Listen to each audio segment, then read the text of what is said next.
নমস্কার জানাচ্ছি সবাইকে। সনাতনী ইউথ ডেভেলপমেন্ট সোসাইটি থেকে আমি যুক্ত হয়েছি লাইভে অঙ্কন ব্যানার্জি আপনাদের সাথে। আজ শুক্রবার, সবাই ছুটি দিন, তো ভাবলাম আপনাদের সাথে একটু লাইভে যুক্ত হই এবং কিছু ধর্ম কথা আলোচনা করি। আমি অতীব নগণ্য ব্যক্তি, ধর্মীয় বিষয়ে অনেক কিছুই জানি না, তারপরে যেটুকু জানি চেষ্টা করি সবার সাথে শেয়ার করার জন্য। সেই প্রেক্ষাপটে আজকে লাইভে যুক্ত হওয়া। আমার পাশে আছেন নীলে হাওলাদার। আমরা আজকে আপনাদেরকে প্রথমেই গীতার থেকে শুরু করবো এবং গীতার কিছু বেসিক বিষয় নিয়ে আজকে আমরা আলোচনা করব। শ্রীমদ্ ভগবত গীতা এমন একটি গ্রন্থ যেটার ভিতর অমৃত কথা ভগবান এমন ভাবে আমাদের কাছে ঢেলে দিয়েছেন, যেখানে প্রতিটি অক্ষরেই আপনার রিসার্চ করার মতো বিষয়। আপনি প্রতিটি অধ্যায়কে যদি ফলো করেন তাহলে আমরা অনেক কিছু করতে পারবো বা অনেক কিছু জানতে পারবো। তো প্রথমে আমরা গুরু বন্দনা দিয়ে আমাদের আজকের অনুষ্ঠানটি শুরু করতেছি। ওম নমঃ শিবায়। ওম গুরু বিষ্ণু, ওম গুরু বিষ্ণু, ওম গুরু বিষ্ণু। আমরা গীতা পাঠের প্রথমে আমাদের যে প্রতিদিনের নিত্য পাঠের আগে আমরা কিছু বিধি নিয়ম বিধি ফলো করতে হয়, তো আমরা সেই নিয়ম বিধিগুলো আমরা ফলো করতেছি। ওম অখণ্ড মণ্ডলাকারং বেত্তং যেন চরাচরম তৎপদং দর্শিতং যেন তস্मै শ্রী গুরুবে নমঃ। গুরু ব্রহ্মা গুরু বিষ্ণু গুরুদেব মহেশ্বর গুরুরেব পরম ব্রহ্ম তস্मै শ্রী গুরুবে নমঃ।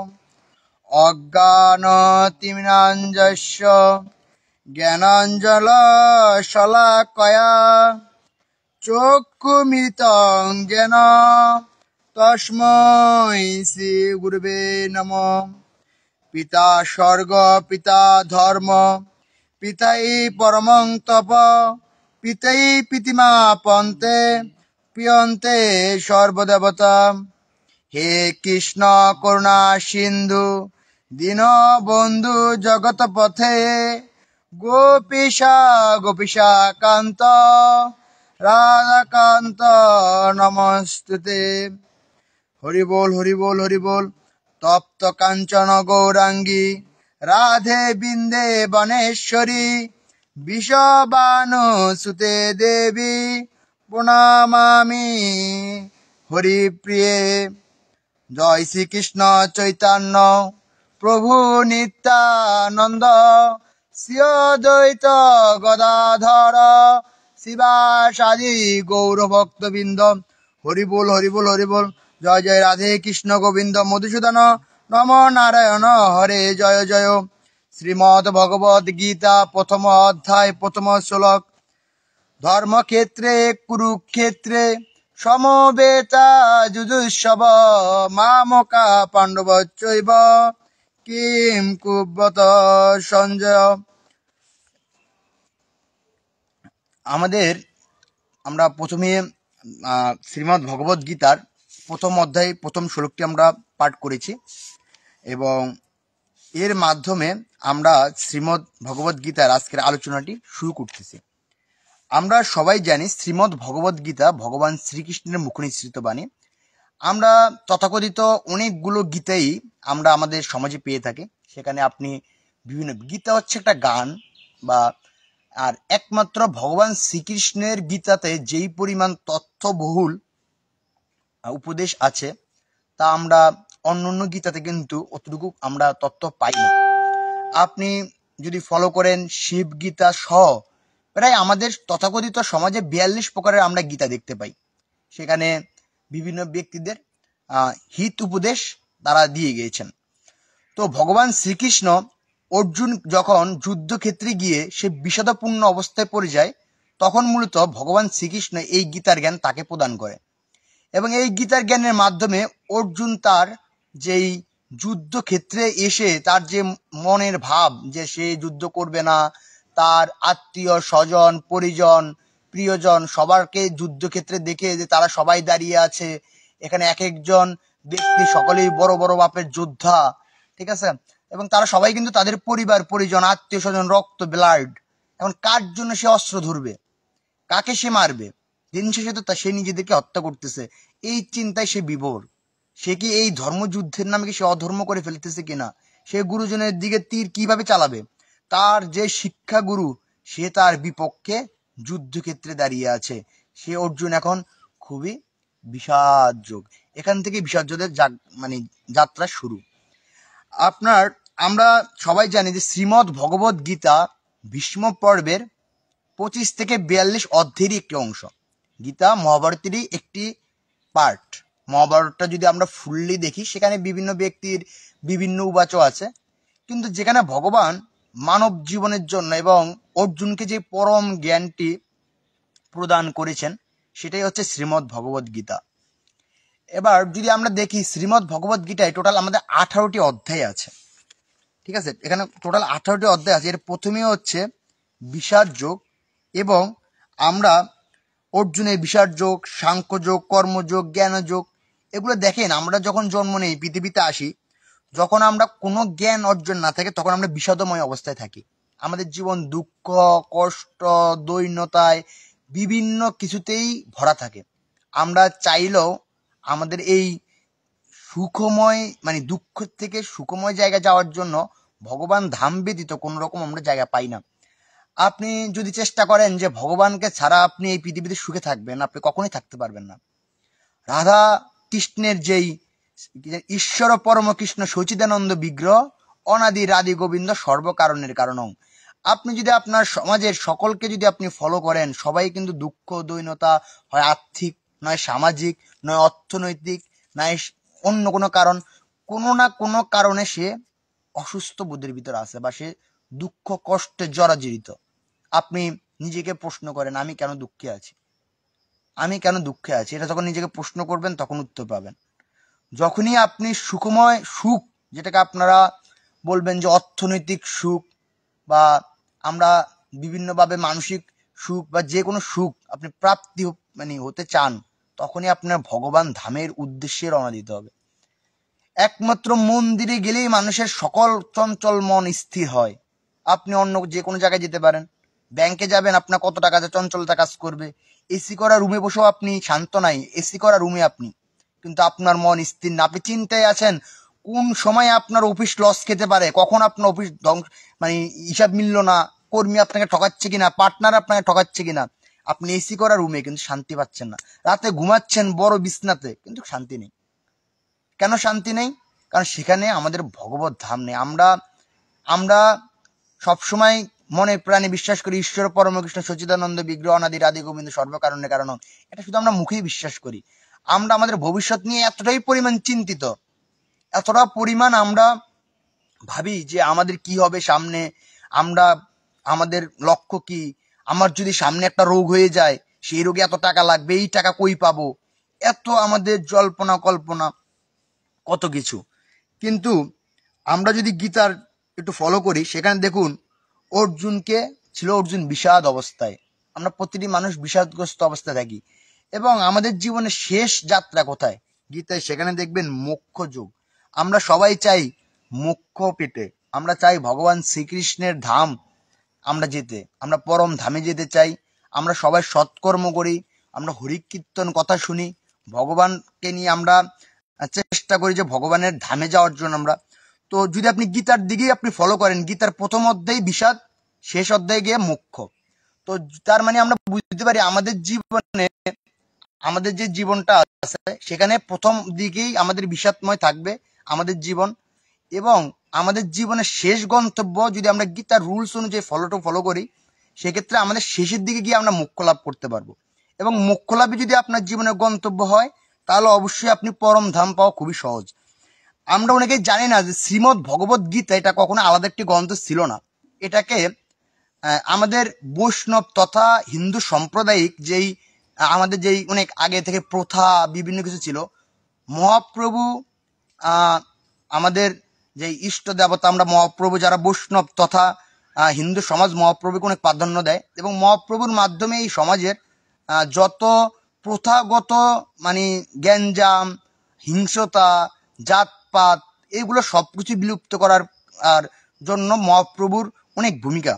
এবং এর পাশাপাশি আদি গুরু শঙ্করাচার্য এই মহাভারত থেকে দেখলো যে মহাভারতের এই অংশটুকু, মহাভারত তো বিরাট বড়, এত বড় মহাভারত তো আমাদের পড়া সম্ভব অনেক সময় হয় না, কিন্তু যেহেতু কলির জীব, কলিতে আমরা যারা আছি তাদের ধৈর্য খুবই কম, আমরা বই পড়তে ইতিমধ্যে পছন্দ করি না, একটু ভিডিও টিডিও দেখি, গান দেখি, রিলস দেখি, টিকটক দেখি, আমাদের পক্ষে বাপু এত পরিমাণ বই পড়া সম্ভব না। শঙ্করাচার্য ভাবলো তাহলে ভগবানের যে কথাটুকু সেটাকে একটা আলাদা গ্রন্থের রূপ দেওয়া যাক, এবং সেই মহাভারত থেকে ভীষ্ম পর্বের 25 থেকে 42 অধ্যায়টাকে সুন্দরভাবে নিয়ে এসে এই আমাদের হাতে তুলে দিয়েছেন শ্রীমদ্ ভগবদ গীতা, যেটাকে আপনার স্বামীজি আমেরিকায় যখন গিয়েছিল, আমরা অনেকেই বৈদিক বেদকে ফলো করতে চাই, বেদের সম্পূর্ণ বেদ পড়লে যেই জ্ঞান আপনি পাবেন শ্রীমদ্ ভগবদ গীতাতে সম্পূর্ণ জ্ঞান আছে, বেদের সম্পূর্ণ সার অংশ আমরা শ্রীমদ্ ভগবদ গীতা থেকে জানতে পারি।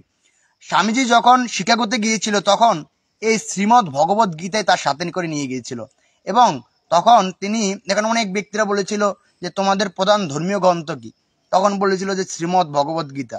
তো বলছে যে এখানে কোনটা, সবার নিচে যেটা। পরে তখন সবাই হাসাহাসি করতেছিল, তখন স্বামীজি বলেছিল যে শ্রীমদ্ ভগবদ গীতার উপরে যতগুলো ধর্মীয় গ্রন্থ আপনারা দেখতে পাচ্ছেন প্রত্যেকেরই ভার এই শ্রীমদ্ ভগবদ গীতা বহন করতেছে। তো এর তাৎপর্য অনেক, এর ব্যাখ্যা বিশ্লেষণ অনেক, এর প্রতিটি অক্ষরেই আপনি রিসার্চ করার মতো জায়গা আছে। আপনি যদি শ্রীমদ্ ভগবদ গীতাকে নিয়ে শুধু রিসার্চ করতে যান, আপনার সারা জীবন আপনি এটাতে যত জানার চেষ্টা করবেন, যে ভাবেন একটা আপনি অনেক বই পড়বেন যেখানে ভূমিকা থাকবে, শেষে একটা ইতি থাকবে, কিন্তু আপনি যত গীতা, কিন্তু আমাদের একটা না, আমাদের অনেকগুলো গীতা আছে, 42টার মতো আমরা গীতা আমরা সম্পূর্ণ জানতে পারি, যেমন শিব গীতা, তারপরে অমুক গীতা, সেমুক অনেক গীতা। হ্যাঁ, তো সেই গীতার মধ্যে একমাত্র সবচেয়ে গুরুত্বপূর্ণ এবং প্রাধান্যপূর্ণই হচ্ছে এই শ্রীমদ্ ভগবদ গীতা, কারণ সেখানে ভগবান স্বয়ং নিজেই আমাদের জীব জগতের জন্য জ্ঞানটা রেখে গেছেন। এবং আমরা শুধুমাত্র যদি সূচিপত্রের দিকেই তাকাই তাহলে আমরা শান্তি পাই, যে কি আমাদের প্রথম জীবন হবে দুঃখময়, মানে আমরা যখন বিষাদগ্রস্ত থাকবো, আমরা যখন ভগবান শ্রীকৃষ্ণ কিন্তু অর্জুনকে যুদ্ধ যখন করতে চায় নাই, তখন তাকে এই জ্ঞান দিয়েছে যে অর্জুন বিষাদময় অবস্থা, কার বিরুদ্ধে আমি অস্ত্র লমু, এই যে আমার ভাই, সে আমার সাথে মানে বেইমানি করতেছে, কিন্তু আমি তার বিরুদ্ধে কিভাবে অস্ত্র ধরতে পারি, এ কি, এই যে আমার গুরুদেব যার কাছ থেকে আমি অস্ত্রবিদ্যা শিখেছি, এ কি, এই যে পিতামহ ভীষ্ম, আমি তার বিরুদ্ধে কিভাবে অস্ত্র চালাবো, সবাই তো আমার আপনজন, সবাই তো আমার রক্ত, কার বিরুদ্ধে চালাবো। যখন আমাদের এরকম অবস্থা তৈরি হয়ে যায়, তখন আমরা একটা দ্বিধাগ্রস্তের মধ্যে পড়ে যাই, ধর্ম সংকট। আপনারা অনেক সময় মনে করি আরে আমি কার বিরুদ্ধে অস্ত্র ধরুম, আমি আমার ভাইয়ের বিরুদ্ধে কিভাবে ধরুম, কিন্তু ভগবান বলেছেন যে ধর্ম রক্ষার্থে অবশ্যই আমাদের যুদ্ধ করতে হবে, এবং শ্রীকৃষ্ণ মূলত অর্জুনকে এই জ্ঞানটাই প্রদান করেছেন।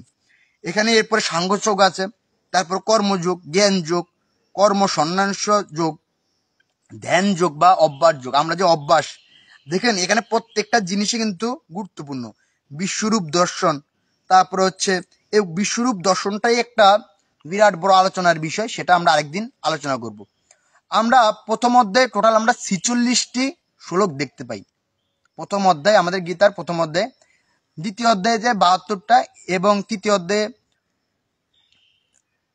43টা, এরপরে চতুর্থ অধ্যায়ে 42টা, এইভাবে পঞ্চম অধ্যায়ে 29টা, এইভাবে আমরা ভগবান শ্রীকৃষ্ণের এই টোটাল বাণীটা আমরা পড়লে আমরা জানতে পারি। শ্রীমদ্ ভগবদ গীতা আমরা যারা বৈষ্ণবীয় সহ সকল মত পথ সকল কিছুর ঊর্ধ্বে গিয়ে শ্রীমদ্ ভগবদ গীতা সবাই দর্শন করে এবং সবাই মান্যতা করে। তো আমরা সেই প্রেক্ষাপটে চেষ্টা করবো যে আমরা এই টোটাল শ্রীমদ্ ভগবদ গীতাটাকে শেষ করার জন্য। আমরা মহাপ্রভু আসার আগ পর্যন্ত বৈষ্ণবীয় তথা আমাদের হিন্দু সমাজের যেই সব মানে প্রথা ছিল, প্রথা বলা যেতে পারে, অথবা কিছু অপসংস্কৃতি ছিল, সেগুলো রিমুভ করে দিয়ে গেছেন। কারণ এর আগে আমাদের সনাতন ধর্মের অনেক কিছু ছিল এরকম এলোমেলো কিরকম, যেমন জাতপাত ছিল সর্বোচ্চ ঊর্ধ্বের জিনিসগুলো, এবং আপনার সেখানে রাজার ছেলে রাজা, ব্রাহ্মণ পুত্র ব্রাহ্মণ, যোদ্ধার যুদ্ধ হতো, যারা দাস প্রথা ছিল তারা দাসের ছেলে চেষ্টা করতো দাস হওয়ার জন্য, মানে তখন কোনো জ্ঞান বিজ্ঞান চর্চার কোনো জায়গা ছিল না। এবং এটাকেই কেন্দ্র করে আমাদের পার্শ্ববর্তী যেসব ধর্মগুলো ছিল সেগুলোর যাত্রা উত্থান উত্থান ঘটে, এবং তারা এই জিনিসগুলোকে পয়েন্ট করে পুঁজি করে তারা মূলত হচ্ছে এই আমাদের ধর্ম থেকে তাদেরকে কনভার্ট করা শুরু করে। শ্রীমদ্ ভগবদ গীতার জ্ঞান যখন মানুষ পাওয়া শুরু করলো, তখন থেকে মানুষ চেতনায় ফেরা শুরু করলো। এবং এই জ্ঞান চর্চা আগে আমাদের জন্য অনেক কঠিন থাকলেও এখন খুবই সহজ। তাই আপনাদেরকে বলবো, আমাদের প্রত্যেকের দৈনন্দিন জীবনে শ্রীমদ্ ভগবদ গীতা অবশ্যই পড়া গুরুত্বপূর্ণ। এর পাশাপাশি আমাদের ধর্মীয় চেতনা নিতে হবে। কিভাবে? আপনি যখন ধর্ম করতে চাইবেন তখন হয়তো আপনি অনেক বাধার শিকার হবেন। হিরণ্যকশিপু বা আমরা যদি প্রহ্লাদ মহারাজের জীবন ঘুরে দেখি, সেখানে দেখতে পাবেন প্রহ্লাদ মহারাজ ধর্ম করার জন্য সে কি পরিমাণ অন্যায় অত্যাচার, হ্যাঁ, কত কিছু সহ্য করা লেগেছে। তারপরও সে কন্টিনিউয়াসলি সে ধর্মের পথে হেঁটেছে। সে তার পিতাকে বোঝানোর চেষ্টা করেছে যে হ্যাঁ, বাবা বিষ্ণুকে মানে স্মরণ করো, সেই ভগবান, সেই সব, হ্যাঁ, যার দ্বারা আমি তুমি সকল পৃথিবী সৃষ্টি, যার অংশ থেকে আমরা সবাই সৃষ্টি। এই কথাটি বারবার সে বোঝানোর চেষ্টা করলেও হিরণ্যকশিপু তার আত্ম অহংকার এবং গাম্ভীর্যতায় আমাদেরকে ধ্বংস করে দিয়েছে। আমরা সবাই হিন্দু সম্প্রদায়ের আমরা সবাই বলি ব্রাহ্মণ্যবাদ বা নবগুণী ব্রাহ্মণ। এই নবগুণ অর্জন যে করে, তার যদি সত্যিকারই সে অর্জন করতে পারে, সে কখনো অন্য সম্প্রদায়কে কখনো হেয় করবে না। এর জন্য আমাদের দরকার সঠিক জ্ঞান চর্চা করা, সঠিক বিজ্ঞান চর্চা করা। যদি আপনি সঠিক জ্ঞান চর্চা করেন তাহলে অবশ্যই আপনি মোক্ষ লাভ করতে পারবেন। আর আমাদের সনাতন ধর্মের জন্মগ্রহণের উদ্দেশ্য যেহেতু আমরা জন্মান্তরে বিশ্বাসী, আমাদের কর্মফলের উপর আবার আমাদের হয়তো জন্মগ্রহণ করা লাগতে পারে যদি আমরা মোক্ষপ্রাপ্ত না হই। তাই এই জন্মের যেই ব্যথা, মানে এই জন্ম, আপনি ভাবেন আমরা ভগবানের সাথে প্রতারণা করি। আমরা একটা বই লিখতেছি হে প্রতারক, সেখানে আমরা ভগবানের সাথে কিভাবে প্রতারণা করি? আমরা যখন নরক যন্ত্রণা ভোগ করা শুরু করি তখন বলি হে প্রভু, হে জনার্দন, তুমি সব কিছুই জানো, আমি হয়তো সেই দুনিয়াতে গিয়ে ভুলে গিয়েছি তোমাকে, আমি ভুলে গিয়েছি তোমাকে, তাই হয়তো আমি সৎকর্ম করি নাই, আমি সেই দুনিয়ার রাজ্য সাজাতে ছিলাম। প্রভু একবার কৃপা করো আমার প্রতি, আমাকে আরেকবার মানব জীবন দাও। আমি যদি এবার মানব জীবন পাই আমি হব প্রহ্লাদের মতো ভক্ত তোমার, আমি তোমার প্রহ্লাদের মতো ভক্ত হব। প্রভু দয়া করো, কৃপা করো। তো আমরা সবাই আরেকবার আমরা বলতে ঈশ্বর পরমকৃষ্ণ সহিতানন্দ বিগ্রহ অনাদি রাধি গোবিন্দ সর্বকারণের কারণং। গোবিন্দের মন খুবই নরম। ভগবান দিয়েছি যে মেরেছিস কলসির কানা, তাই বলি কি প্রেম দিব না। মহাপ্রভু জগাই মাদেরকে উদ্ধার করে দিয়েছে। মহাপ্রভু চাইলেই তখন সুদর্শন চক্র দ্বারা তাদেরকে ছিন্ন বিচ্ছিন্ন করে দিতে পারত। মহাপ্রভুর সেই ক্ষমতা ছিল, সে ভগবান ছিল, সে চাইলেই দুষ্টর দমন করে দিতে পারত, কিন্তু সে সেটা করে নাই। সে ধীরে ধীরে তাকে মুখ্যের পথে নিয়ে এসেছে এবং এক সময় জগাই মাধাই হয়েছে অনেক বড় ভক্ত, যার মতো ভক্ত হয়তো আমরা কখনই হতে পারবো না। ভক্তির মতো প্রেম, ভক্তির মতো শান্তি এই পৃথিবীতে কখনোই পাওয়া যায় না। আপনি প্রেমের দ্বারা যাকে বশ করতে পারেন, যুদ্ধের দ্বারা সবাইকে বশ করতে পারবেন না। প্রেম জাগাতে অনেক সময় লাগে, কিন্তু যুদ্ধের দ্বারা যদি আপনি কাউকে, আজকে যদি আমি এই ছেলেকে আমি জোর করে হাত পা বেঁধে বসিয়ে রাখতাম এখানে, তাহলে ওর কাছে এই জিনিসগুলো সম্পূর্ণ বিরক্ত লাগতো। কিন্তু সে আজকে ধর্মীয় তথা এই জ্ঞান এবং মধুর অমৃত গ্রহণ করার জন্য বসে আছে, তার জন্য তার কাছে এটা অমৃতর মতো লাগে। তো আমাদের যারা জগাই মাধাই ছিল তাদেরকে পরিবর্তন করতে কষ্ট হয়েছে, কিন্তু তারা যখন একবার ভগবানের প্রেম মুখের অমৃত সুধার কথা পান করে অন্তরে ধারণ করেছে, তারা কিন্তু মৃত্যুর আগের দিন পর্যন্ত তারা আর এখান থেকে সরে নাই। গৌরনন্দ আমাদের মহাপ্রভুর দেখানো পথ, বৈষ্ণবীয় পথ, এবং এই পথকে বিভিন্ন ব্যক্তিরা, গৌড়ীয় মঠ এবং কিছু গোসাই, এমনকি ইস্কন থেকে প্রভুপাদ সহ বিভিন্ন ব্যক্তিরা পুরা পৃথিবী সহ, ভারতবর্ষ সহ পৃথিবীর কোনায় কোনায় পৌঁছে দিয়েছেন। এই পৌঁছাতে গিয়ে অনেকের অনেক কষ্ট হয়েছে। এই প্রেম বার্তা পৌঁছানো এত সহজ ছিল না। মহাপ্রভুর উপর অনেক নির্যাতন হয়েছে।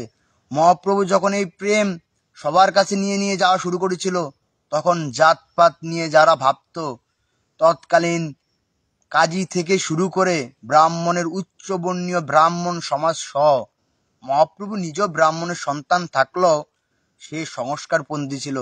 সে কখনোই লুকাতে চায়নি আমাদের হিন্দু ধর্মের এই ভালো মহৎ যে জ্ঞানটা। আমাদের হিন্দু ধর্ম কখনো হিংসা শিখায় না। তাহলে এখানে কেন একজনকে ছোঁয়া ছানি অমুক সেমুক নিয়ে এত কিছু থাকবে? মহাপ্রভু আসার পর আমাদের এই ভারতবর্ষ সম্পূর্ণই পরিবর্তন হয়ে গেছে, প্রেমময় হয়ে গেছে। আগে মহাকালীর যখন পূজা হতো, মহাকালীর পূজাতে পাঠা প্রচুর পরিমাণে বলি হতো। বলি ছিল আমাদের হিন্দু ধর্ম অনেক আগে, কিন্তু মানুষ লোভান্বিত হয়ে প্রচুর পরিমাণে বলি দেওয়া শুরু করলো, নির্জীবগুলোকে হত্যা করা শুরু করে দিল। মহাপ্রভু তখন আসার পর থেকে মহাকালীর পূজা সাত্ত্বিক আকারে হওয়া শুরু করলো। আজকে আমরা যে দুর্গা পূজা করি, আজকে যে আমরা কালী পূজা করি, আজকে যে আমরা বিভিন্ন অনুষ্ঠান করি এবং আমরা বলি ডিজে বন্ধ চাই, ডিজে মুক্ত পূজা চাই, ডিজে আমাদের অবক্ষয় আনছে, এই ডিজেকে আমরা অফ করে সাত্ত্বিক পূজার দিকে ধাবিত হতে চাচ্ছি। এটাই মহাপ্রভুর সেই বৈষ্ণবীয় শাস্ত্রীয় কথা। মহাপ্রভু বলেছেন, একবার নাম নিলে যত পাপ হরে, জীবের কি সাধ্য আছে তত পাপ করে। অর্থাৎ আপনি যদি একবার হরিনাম নেন, আপনি যতই পাপ করুন না কেন, যদি আপনার পাপ সম্পূর্ণ চলে যাবে, আপনার মধ্যে কোনো পাপ থাকবে না। এবং তবে আমরা একটা কথা সবসময় মাথায় রাখবো, আমরা যদি ভগবানের সাথে ছল করার চেষ্টা করি, ভগবান কিন্তু ক্ষমা করিবেন না। আমরা অনেকে ভাবি গঙ্গার জলে স্নান করিলে যদি পাপ চলে যায়, তাহলে পাপ করিতে অসুবিধা কোথায়? ভগবান বলেছে তুমি গঙ্গায় স্নান করো, স্নান করার পরে তোমার ভিতরে যদি চেতনা না আসে, তাহলে তোমাকে কিভাবে ক্ষমা করবে? তুমি যদি বাবার কাছে গিয়ে একবার শপথ করো যে বাবা আমি আর অন্যায় করিব না, আমি যা করেছি, যত পাপ করেছি আর জীবনে করিব না, বাবার হয়তো কৃপা হবে, সে হয়তো আপনার যত পাপ বা তাকে আপনি যা কষ্ট দিয়েছেন সে হয়তো সব ক্ষমা করে দিবে। কিন্তু আপনি ক্ষমা চাওয়ার তৎক্ষণিক কিছু সময় পরে আপনি আবার গিয়ে তার সাথে উগ্রম বাগ্রম এবং খারাপ শুরু করে দিলেন, তখন কি আপনার আগের পাপ ক্ষমা হবে?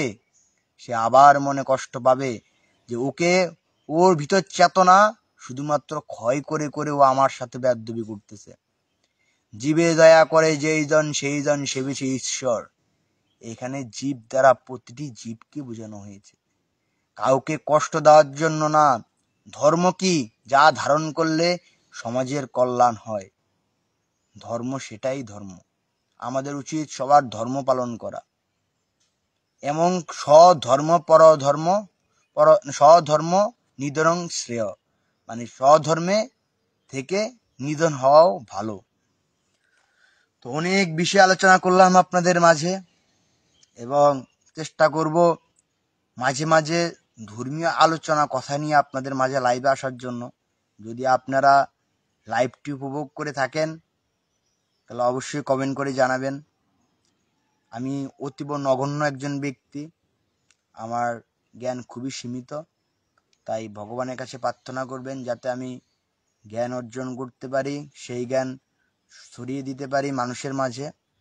এই আশাবাদ ব্যক্ত করে আমরা করতেছি। গঙ্গা গীতা সাবিত্রী সীতা সত্য প্রভৃত